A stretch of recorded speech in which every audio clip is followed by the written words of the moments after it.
So it is my pleasure at this time to invite Ron Bishop to the stage, and I'll be happy to read the citation that was written by David Stahl, the Dean of the Conservatory of the Oberlin School. Ron, would you like to come up?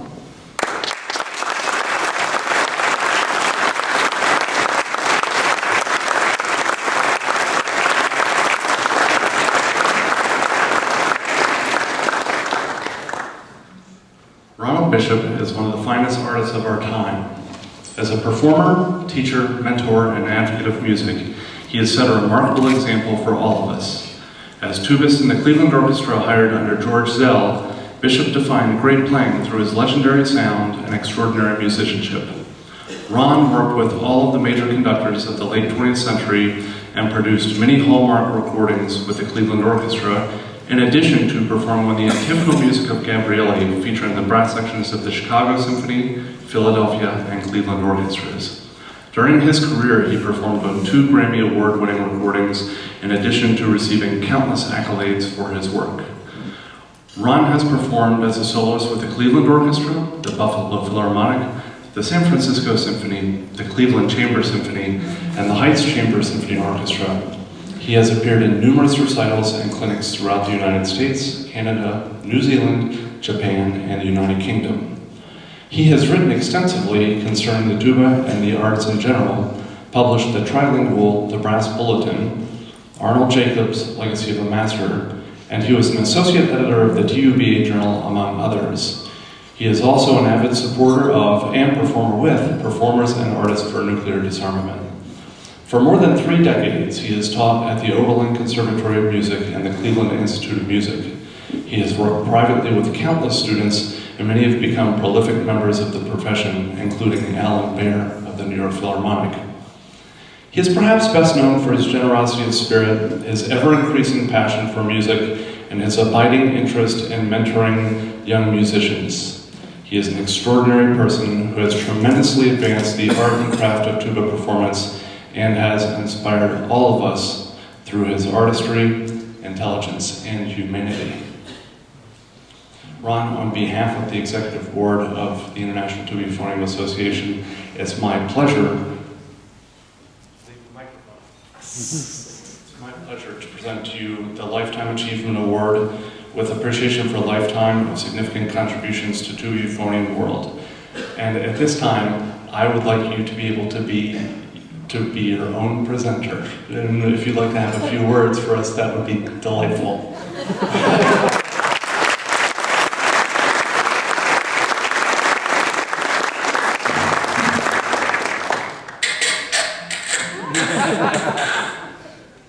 Tucson, you're waking up. We've got a bit of a problem.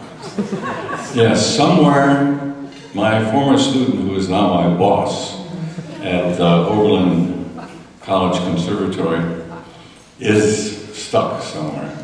And he has a really nice low voice, and I was hoping that there would be someone with a good low voice that could represent me. So I'll have to do the best I can. I was thinking of opening the floor to comments, but my wife said, better watch out. So I think she's wise as usual. I would like to thank ITEA very much for this award. It is a true honor to be linked with all of the other recipients over the years whose work I have admired tremendously. I'm really sorry that Harvey Phillips is not here this evening, as we all are, but his absence is sorely noted.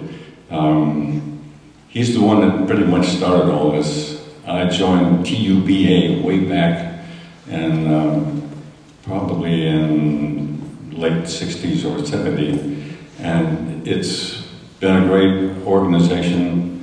Done wonderful things. Look at the number of people that are here, listening to all the great performances that I've had the pleasure of hearing this week, being sorry that I can't be 2 or 3 places at once. It's always a problem with conferences, but we should be so lucky. I would like to thank a lot of people. among them, my wife, who has listened to my warm-up and Bordonis for 45 years. So she has a very shiny halo. Would you stand up, please, Marie Bishop?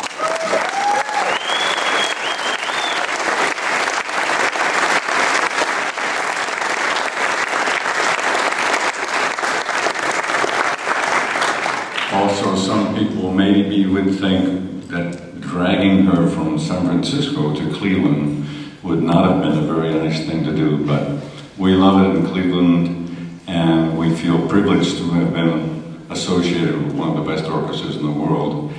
I'd also like to thank my son for coming from Florida. He had to leave his wife and 4-month-old baby. He's just been on the road working himself in New York City. So I thank Christopher and his wife Sharon, because they just made us grandparents for the first time too. Christopher.